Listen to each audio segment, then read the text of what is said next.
No sé si hay personas que nos visitan en esta mañana. Me gustaría conocerlos, me hagan así con la manito y quisiera darle... sí, ¿no? Bienvenida. Dios te bendiga en medio nuestro. No sé si hay alguien más. Somos todos allá. Muy bien, bienvenido. Dios le bendiga. Bueno, también tenemos los españoles, ¿no? Que ya lo hemos dicho. Tengo mucho retorno, no sé si... A ver, bienvenido también a los de España, ¿no? Tenemos hermanos en España ahora, que están veraneando, ¿eh? Hay muchos hermanos que están veraneando. Estamos recibiendo, ayer, mejor dicho, la familia Pilió, que está en Brasil. Están todos, el batallón, los padres, los hijos, los esposos. Que se junten todos, dice el pastor. Vamos a hacerle caso al pastor. No entramos, bueno, el edificio es chico, pero la iglesia es grande, el corazón es grande, nos podemos juntar un poquito más. Ya vamos a terminar el edificio nuevo y vamos a estar más cómodos. Pero bueno, que la incomodidad a veces de estar muy juntos no nos haga perder, al contrario, que refuerce el espíritu. Ya vamos a ver cómo termina el mensaje en esta mañana. Y damos gracias a Dios a los que nos están visitando. Y bueno, tenemos muchos hermanos que están de vacaciones. Bienvenida a las vacaciones. Yo estoy como el burro y la zanahoria ahí adelante y no la veo. Siempre está a la misma distancia la zanahoria, no sé por qué. Yo camino hacia adelante, los días pasan y la zanahoria también camina. No la puedo agarrar, pero ya me voy a ir y seguramente será de bendición también reencontrarme en las vacaciones con uno de mis hijos. La palabra y el mensaje de Dios en esta mañana que yo quería compartir con ustedes es: ¿qué determina que una iglesia tenga vida? ¿Cuáles son las cosas, los marcadores que dan testimonio de que una iglesia está viva? ¿Será la cantidad de miembros? ¿Será el número de eventos y actividades que podemos realizar, como a veces realizan los clubes, las asociaciones mutuales, las asociaciones vecinales? ¿Será que una iglesia está viva según la cantidad de años que tenga? Bueno, de hecho, hay iglesias que son muy antiguas, pero que se están muriendo. Y hay iglesias jóvenes que están llenas de vida. Y viceversa. Hay iglesias que tienen muchos años y que tienen mucha vida. Y que uno las nota que rebosan. Y hay iglesias nuevas que están muriendo. Del mismo modo, hay iglesias que tienen muchos miembros y que tienen muchas actividades, pero uno nota que aún con muchos miembros y muchas actividades, cuando uno está en medio de ellos, huelen como a velorio, están muertas. Y hay iglesias tal vez pequeñas que tienen una gran vida y que uno cuando va goza con ellos y no quiere dejar de estar con ellos. Es decir, que lo que determina que una iglesia tenga vida no son ni los años. Nosotros estamos bastante bien, 104 años. Yo digo que tengo 104 y la gente no me cree. Vamos a cumplir este año 105. Ya pasamos al Magiclic. Es decir, que no son los años lo que determinan si una iglesia tiene vida, y tampoco la cantidad de miembros que la iglesia posee, ni la cantidad de actividades comunitarias que podamos realizar, sino que lo que determina que una iglesia está viva es si la iglesia está en misión. Si la iglesia está en misión, entonces está cumpliendo lo que Dios mandó a la iglesia para que la iglesia viviera. Lo que Dios mandó a la iglesia para que la iglesia hiciese. es decir, aquella que está en sintonía con la misión que Jesucristo nos dejó. Solamente así podemos decir cuándo una iglesia está viva, cuando está en misión. Ahora usted me dice, ¿y cuándo está en misión? Porque también es cierto que muchas veces pensamos nosotros y creemos que lo que nosotros pensamos es lo que es la misión que Dios le dejó a la iglesia. Por eso yo quisiera leer 3 versículos nada más. Cortito el mensaje en esta mañana, 3 versículos. Que están en los Hechos de los Apóstoles, que nos habla de la vida de la iglesia cuando comenzó. Y en Hechos capítulo 4, versículos 32 y 33, leemos: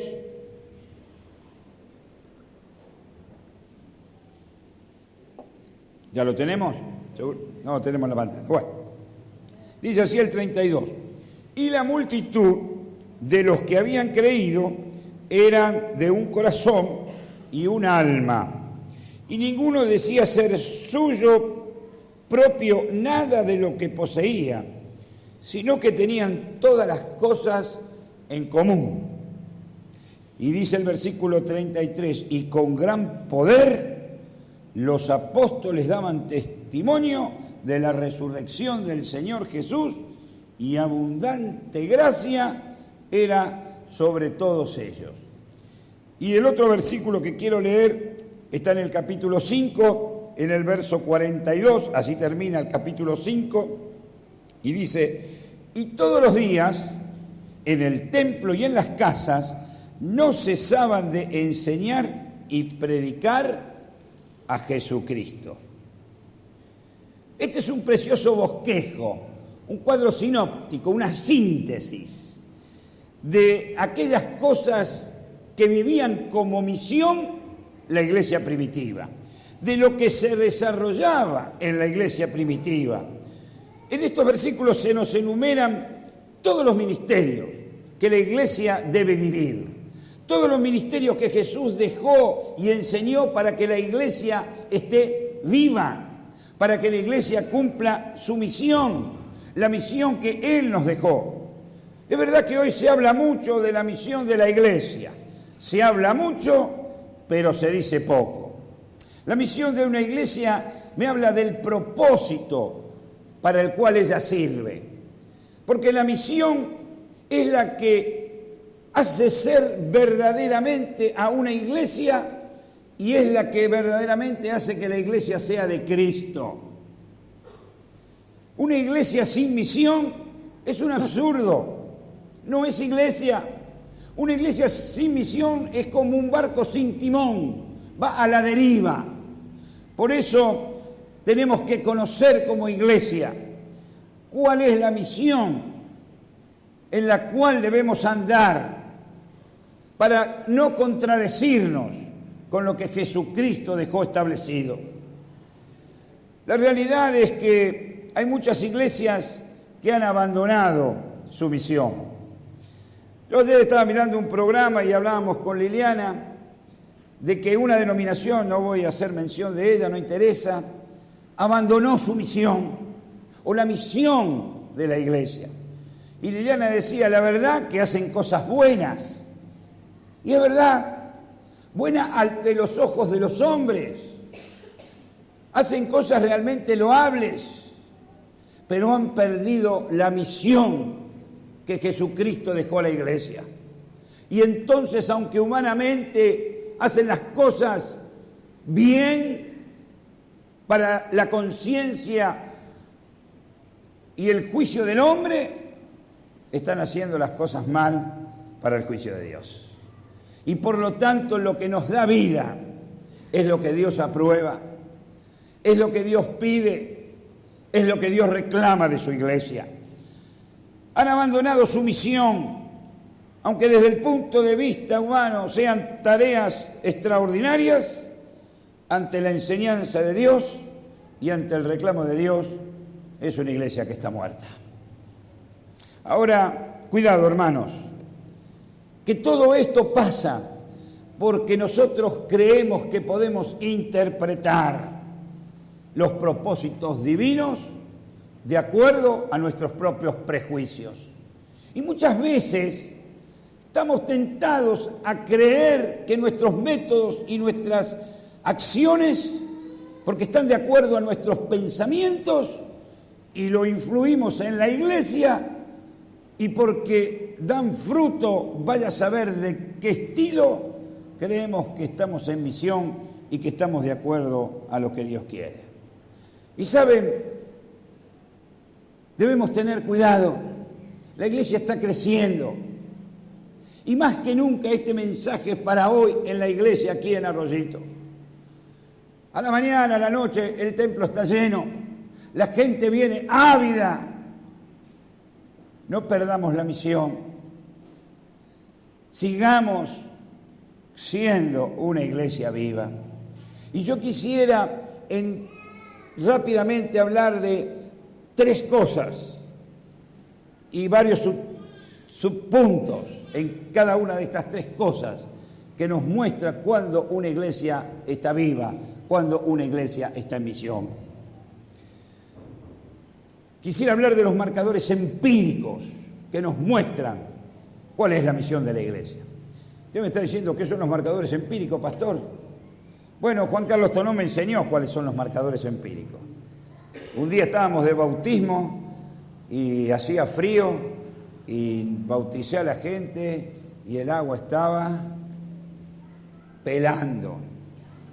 A la otra fecha de bautismo, también de invierno, a los 3 meses, aparece el presidente de los diáconos. Hoy está predicando en El Señor Viene, por eso no está en medio nuestro, y aparece con un aparatito que yo no conocía.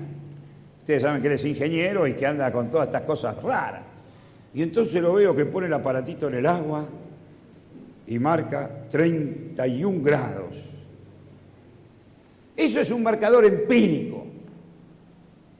Fíjense la diferencia muchas veces, porque nosotros creemos que según lo que nosotros pensamos es lo que hay que hacer. Y muchas veces somos llevados por nuestros propios principios, por nuestros propios prejuicios, por nuestros propios consejos, por nuestros propios preceptos, por nuestros propios pensamientos. Tengo 3 recipientes. Les voy a enseñar algo para que entendamos. En uno tengo agua con hielo. En el otro agua natural. ¿Qué temperatura hace hoy? 25 grados, más o menos 26. Yo ya estoy como con 40, pero no importa.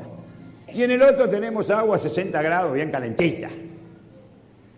Entonces llamo a Dante, allá. Le digo, vení Dante, poné la mano en el agua bien fría. Y Dante, obediente al pastor, pone la mano en el tacho de agua bien fría. Y le dejo que tenga, mucho retorno estoy teniendo, y le dejo que tenga la mano allí hasta que la mano esté morada. Y después, por misericordia, digo, bueno, sacala, Dante. Ahora ponela en la del medio, en la que el agua está natural. Y entonces le pregunto, ¿cómo está el agua, Dante?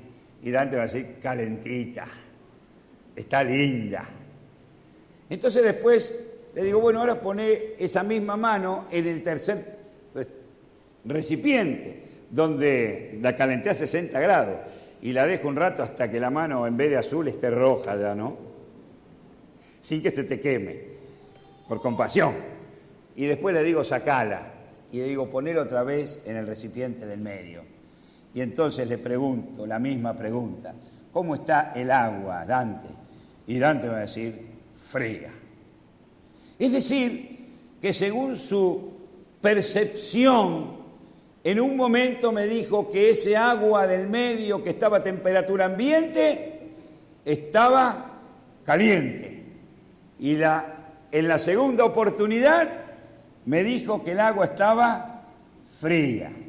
¿Por qué? Porque pasó de algo que estaba muy caliente a algo que tenía menor temperatura. Pero si yo pongo luego el termómetro me va a marcar 25 grados. Ni 24, ni 26. 25. Ese es un marcador empírico. Es aquel que no depende de nuestra circunstancia, que no depende de nuestras percepciones, sino que es algo que se mide y que está más allá de nuestros propios prejuicios. Otro ejemplo, la balanza. ¿Vieron? Hay algunos que están tan delgados que uno dice, che, qué delgado que estás. Están piel y hueso. Y entonces se levantan la remera y te muestran y vos ves todas las costillas. Y dices, mirá cuántos rollitos todavía me quedan. Y después estamos los otros, ¿vieron?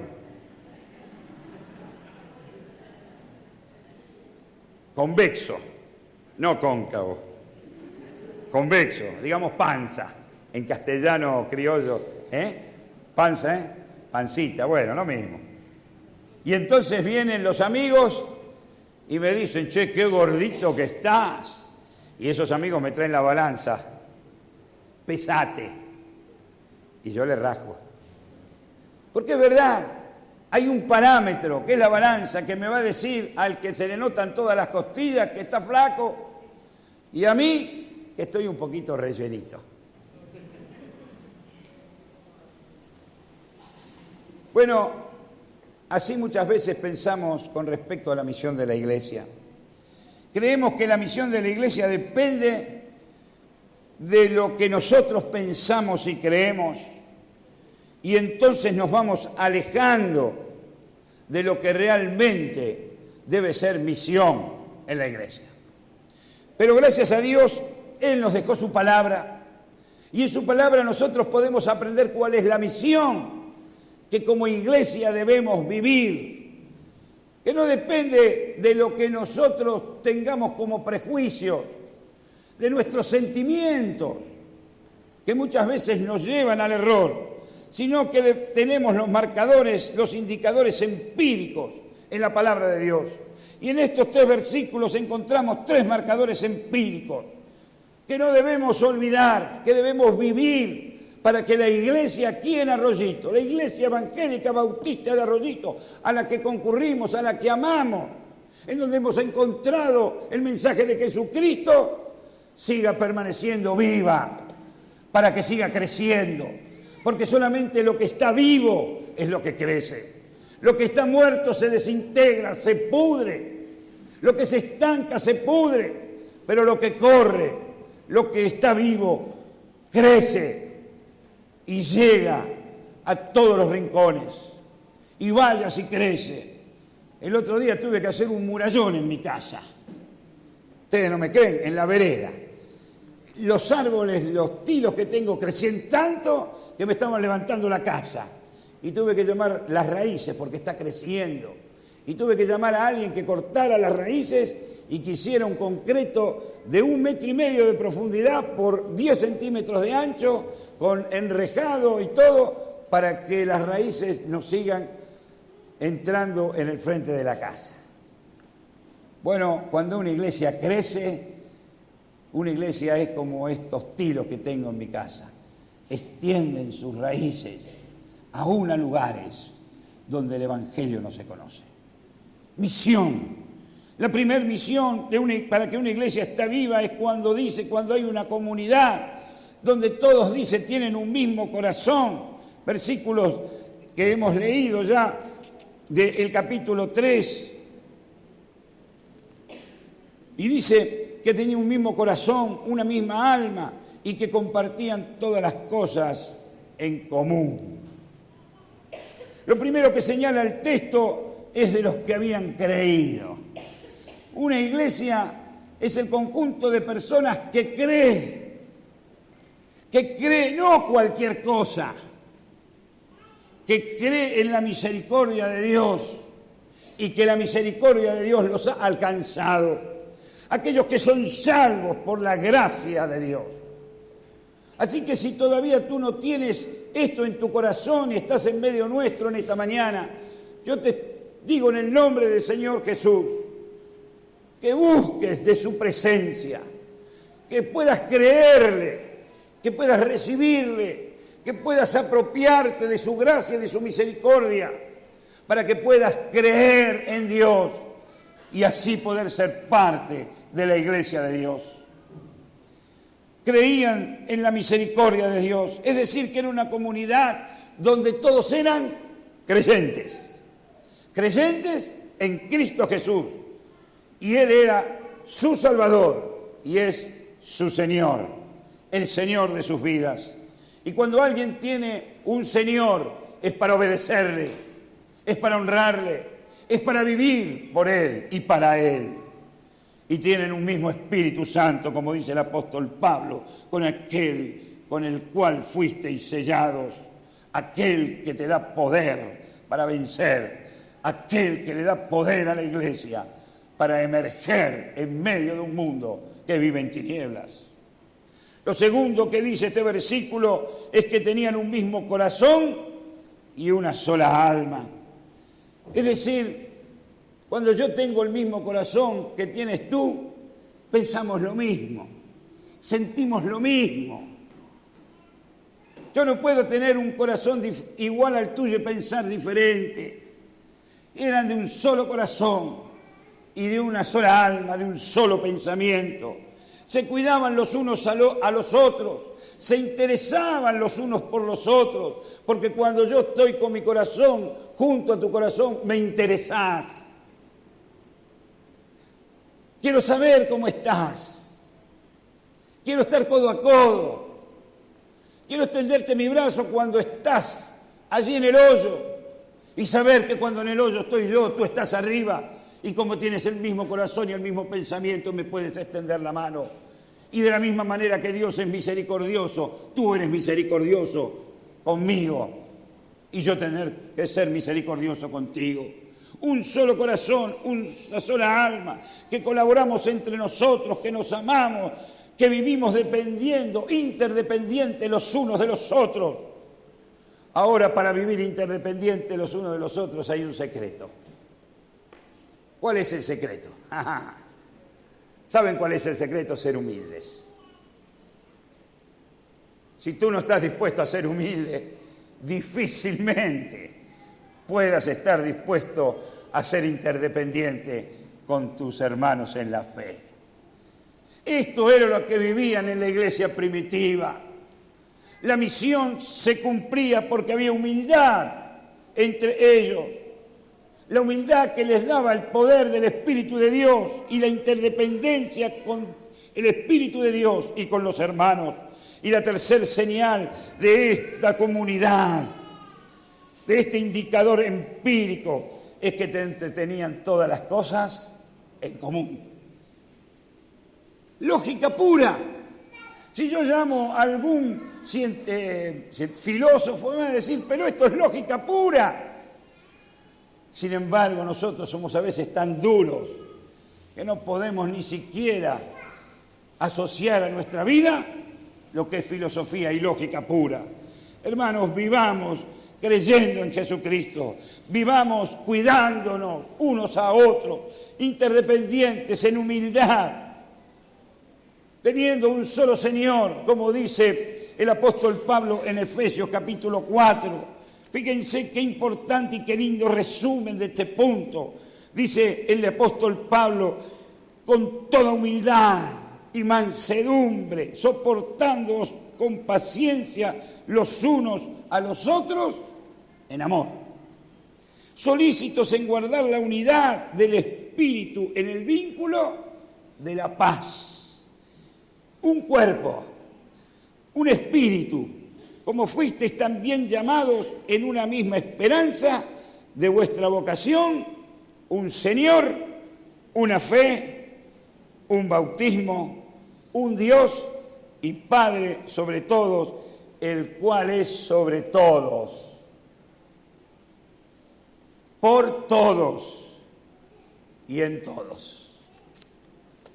Lo segundo que el apóstol Pablo muestra sobre estos marcadores empíricos es que una iglesia está viva cuando, versículo 33 del capítulo 4 que hemos leído, una iglesia está viva cuando toda la comunidad, dice, daba testimonio, es decir, testificaba. Una iglesia da signos de vida cuando testifica, cuando da testimonio. dentro del lugar donde tiene que estar. ¿Saben? El testimonio empieza en nuestra mente. Escuchen lo que voy a decir. Primero me tomo un poquito de agua. Algunos piensan que el testimonio va a saber dónde empieza. ¿Saben dónde empieza? En tu mente. ¿La entendieron ya? La están pensando, ¿no? Muy bien, así me gusta que piensen. Empieza en tu mente, porque según sea lo que tú pienses, será lo que tú digas, hables y hagas. Y el testimonio es lo que decimos. El testimonio es lo que hacemos. Si no, ¿cuál es el testimonio? El testimonio no es mudo, tampoco inmóvil. El testimonio está en la acción y en la palabra.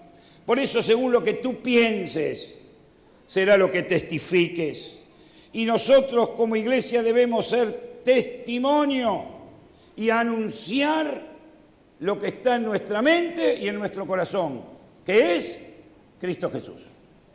Mira qué simple. Cuántas vueltas le damos a las cosas y cuántas teorías y cuántos métodos y cómo lo hago. Con tu vida y con tu palabra testimonio de quién es Cristo y de lo que ha hecho en tu vida. La iglesia son ustedes. Y cuando ustedes actúan, el barrio mira. Y cuando ustedes hablan, los compañeros de trabajo escuchan. Este habla diferente. Estos locos que se reúnen en José Ingeniero, cuando hay un problema, son los primeros que están. Cuando hay que ir a los hospitales, allí están. En las cárceles, allí están. En el barrio Toba, donde nadie quiere ir, allí tienen la horita feliz. Y se trata a los niños de la villa de la misma manera que se trata a los niños de la realeza. Y si se compra un juguete para uno, el mismo juguete es para ellos, sin diferencia. La gente mira y nosotros como iglesia debemos actuar y hablar, porque nuestro pensamiento tiene que estar haciendo misión. La segunda cosa es que esta misión es de poder, porque el poder no está en lo que nosotros hacemos o pensamos o decimos. El poder está en el Espíritu Santo que nos lleva a hacerlo. Por eso, si tú crees que puedes hacer algo porque tienes capacidades, bueno, usa esas capacidades, pero no te la creas. Deja que esas capacidades las use Dios. Que el Espíritu Santo sea el que actúe y use esas capacidades para su gloria. Porque si no vamos a caer en la vanagloria de la vida. Qué bien que predico. No, yo no, Pastor Alejandro, qué bien que predica. Qué bien que enseño. Qué bien que hago esto. Qué bien que hago lo otro. La idea es, qué gracia tengo de Dios, que mira a este pobre siervo inútil, como dijo Jesús, y que llena de su gracia puede actuar. Para que el día que estemos en la gloria, Él nos pueda decir, buen siervo fiel, sobre poco has sido fiel, sobre mucho te pondré. Esta es una iglesia articulada, que tiene un mensaje antiguo para muchos. Y tengan cuidado aquí, no lo cambien porque algunos digan que es antiguo, porque el mensaje será antiguo, pero no anticuado. Será antiguo porque fue dicho en 2000 o 3000 o 4000 o 5000 años antes, desde el Edén hasta ahora. No sé cuántos años pasaron, no me importa. Pero es tan actual porque fue dado por Dios y apela a las necesidades del hombre. Por eso tengamos este testimonio en nuestra mente para hablar y testificar de Jesucristo y para actuar. Y otros digan, es coherente, testifica con su boca lo que testifica con su vida. Por eso dice el versículo 33, y tenían gran poder y daban testimonio de la resurrección de Jesucristo. ¿Sabes? Lo único que podemos predicar es que hay poder. Y como dice un viejo himno que yo cantaba, con el cual mi abuelo se entregó al Señor, hay poder, sí, sin igual poder. ¿En quién? En Jesús, que murió. Hay poder, sí, sin igual poder, en la sangre que Él vertió. No cambiemos el mensaje, que sea antiguo, pero es actual. Y el tercer punto es, en una iglesia estará viva, como dice el versículo 42 del capítulo 5, cuando todos sus miembros se aboquen a hacer y a hacer con S y a hacer con H y C, hacer y hacer discípulos de Cristo. Yo les pregunto, ¿cuántos de ustedes nacieron sabiéndolo todo? Levante la mano. A ver, ¿quién nació sabiéndolo todo? Algunos después nos creemos con el tiempo que la sabemos todas, pero eso es otro tema. Nadie, ¿verdad? Bueno, en la vida cristiana lo mismo. Usted, cuando nace a la vida cristiana, nace sin saber. Pero de la misma manera que en la vida natural, usted va aprendiendo a medida que va viviendo. En la vida cristiana va aprendiendo a medida que va viviendo la vida cristiana. Si usted no vive la vida cristiana, no va a aprender nunca. Es una utopía. Perdón por la palabra, es una estupidez creer que yo voy a crecer sin vivir la vida cristiana. De la misma manera, convengamos de la misma manera que como nadie nació sabiendo, del mismo modo ninguno nació a la vida cristiana sabiendo cómo ser cristiano. La vida cristiana es una escuela que debe ser vivida, leída y aprendida cada día. Nadie nace cristiano. Por eso es que Jesucristo dice: id y haced discípulos. Discípulos es aquel que aprende, aquel que en disciplina se sujeta y cada día aprende algo nuevo. Ahora, todos debemos aprender. ¿Y de quién aprendo yo? Bueno, otra vez la humildad. De un hermano más viejo, ¿no? ¿De quién aprendí yo? De mi papá, de mi mamá, de mis abuelos, de mis tíos, como hemos presentado recién a la bebé, ¿no es cierto? ¿Y por qué se pasará a la familia? Porque la familia es la que la rodea, la que le enseña. Porque ella va a vivir en esa familia. Si tú vives en la familia de la fe, la que te va a enseñar es la iglesia. ¿Y quién te va a enseñar? Alguien que en la fe ya esté un poco más crecido, no porque sea más, sino porque tiene más tiempo de cristiano. Y uno tiene que ser humilde y aprender. Pero, ojito, no solamente eso, sino que tiene que ser generoso y enseñar. ¿Qué tal, Pero pastor, usted sabe que yo no tengo ese don que tiene usted para poder enseñar. Bueno, yo no lo tengo, pero a mí me lo dicen así, yo me lo creo, ¿no? El don que tiene Liliana para predicar, no, yo no lo tengo. Yo no puedo hablar, usted sabe, soy medio tartamudo, soy como Moisés. Yo no puedo enseñar a nadie.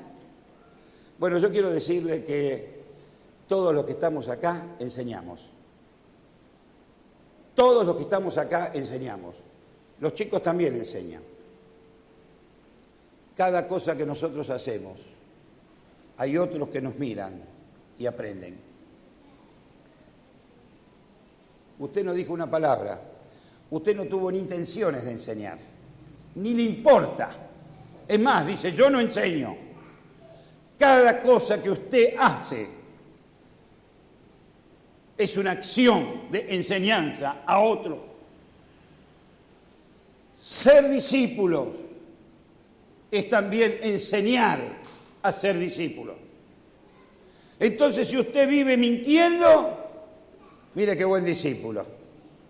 ¿Saben? Los demás que lo miran van a decir, bueno, mentir se puede, así que una mentirita cada día no le hace mal a ninguno. Y entonces usted aprende a ser mentiroso. Usted enseña.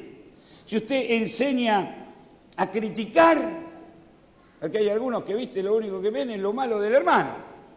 Lo bueno, bueno, tiene que ser así. Pero lo malo, y ahí le damos, viste. Y piensa mucho en el dinero, o piensa mucho en esta otra cosa. Ahora, lo bueno de que vive en dependencia, de que es generoso, no importa. Tiene mucho dinero. Vivimos criticando muchas veces. Y saben, los que nos miran van a vivir y aprender a criticar. Vivimos poniendo palos en la rueda muchas veces. Vivimos sin dar amor. Ahora, qué diferente cuando la iglesia o los que viven en la iglesia viven dando amor. No importa tu cariño, tu amor, tu palabra, el abracito terapéutico del pastor Chirico, que ahora también está de vacaciones. ¿Ya volvió? Bueno, anoche habrá vuelto, pobre, estará cansadísimo. 24 horas de vuelo, así que ese abracito terapéutico, eso te da, eso te añade, eso te bendice, eso te hace ser iglesia. Eso te hace enseñar a otros cómo debes ser vos con el otro. Cuando tú sin darte cuenta das un abrazo a otro, cuando le mandas un mensaje de texto, de bendición, cuando lo llamas, cuando está enfermo, cuando lo saludas porque cumple años o porque se casa o porque está alegre o porque algo bueno le pasó y por algo está alegre. Eso enseña a tener un mismo corazón, un mismo sentir. Hacer de la misma manera que fue Jesús con sus discípulos. Fíjense cómo Jesús podría haber criticado perdón por lo que voy a decir, a estos 12 malandras. Bueno, uno era ya, pero los otros, mira Pedro las que se mandó. Las que se mandó Pedro y las que se mandaron todos. Y Jesús les enseñaba, porque les enseñaba lo que estaba mal. Pero después con amor los esperaba en la playa, con un pescado asado, cuando ellos tenían hambre. ¿Sabes? Eso también es enseñar. Y entonces termina, y con esto quiero terminar, porque esto es el lema para este año. Dice que lo hacían todos los días. ¿Cuándo comen ustedes? ¿Una vez por semana? ¿Cuánto comés vos, Eduardo? Todos los días, ¿eh? Y cocina bien la que tenés al lado. Yo te puedo asegurar que cocina bien. Varias veces al día encima. Es de los ricos, por eso. Es así. Todos los días y varias veces al día. Desayuno, almuerzo, merienda, cena y algún extra. Ahora, ¿cuánto comemos de la palabra de Dios? ¿Cuánto comemos del alimento espiritual? ¿Cuánto comemos de la relación los hermanos los unos con los otros? Porque también así se come en la vida de comunidad, de iglesia. ¿Cómo te nutres de la vida cristiana? ¿Cómo aprendes? ¿Cómo enseñas? ¿Cómo haces misión? Todos los días. Y el secreto era que el templo, es decir, en el edificio ahora es un edificio para nosotros, porque el templo es cada uno de aquellos que hemos creído en Cristo Jesús, como dice el apóstol Pablo, y sois templo del Espíritu de Dios. Y la otra cosa era que estaban por las casas. Todos los días en el templo y por las casas. ¿Saben? Estamos trabajando este año, le iba a hacer pasar al pastor Biondi, pero no lo voy a, porque no sé, no, lo agarro de improviso, ¿no? Tal vez él nos vaya a explicar después con mayor detalle. El vivir en las casas, en los grupos pequeños. Todos los días, muchas casas, donde los hermanos se reúnan para alimentarse, no solamente como hacemos nosotros nuestro discipulado gastroespiritual, no solamente de lo gástrico, sino de lo espiritual. Todos los días. ¿Saben? La iglesia hacía esto porque estaban juntos. Y el lema para este año es mejor ¿Cómo? Juntos. Mejor juntos. Cuanto más juntos, cuanto más humildad, cuanto más amor, cuanto más cuidado en lo que estamos enseñando, cuanto más dependencia, cuanto más creamos, cuanto más vivamos esto que vivía la iglesia primitiva. De la misma manera que estos tilos que yo voy a cortar, si siguen así, así va a ser la iglesia. Y va a penetrar no solamente en Arroyito, en Rosario y en lugares donde el Evangelio todavía no se conoce. Hermanos, ¿usted quiere vivir una iglesia que está viva? ¿Sabe? Depende de Dios, pero también depende de usted. Por eso que para este año podamos seguir creciendo, seguir teniendo vida como iglesia. Y la mejor manera es mejor juntos. Hemos tenido el lema el año pasado, un lugar, tu lugar. Y muchos encontraron su lugar en este lugar. Hoy queremos que aquellos que hemos encontrado nuestro lugar aquí, juntos podamos crecer por las casas, en el templo, todos los días. Hermanos, es un desafío. Tal vez parece difícil de alcanzar. Ora, pídele a Dios que te ayude a vivir esto.